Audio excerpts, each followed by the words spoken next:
Не жыттанып атат? Дөңк. Ай балам кичине жүрө бербей үйлөнсөң боло. Ай апа азыр мен жашым 46-га чыктым го. Балким буга патент алыш керек. А то үйлөнбөк да давно эле. Ай балам, сага кыз таап койдук. Ой мен эми үйлөнөм буйрса. Нихан! Ай эмне жин болуп атасың? Ичип алдым. Бугайды этип алдым. Короче, мен үйлөнгөн там. Атамда бир кыз тапкан, Нихан дейби? Насыйхат эмеспи? Алло. Кемал? Огуз чалтат.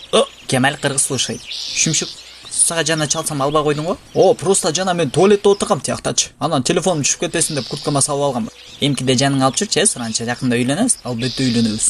Короче, мен үйлөнгөн там. Базар жок, бухайда деп турбайбыз. Бирок халал той болот меники. Анда бухайда деп кеткенбиз. Майлы, мен кеттим.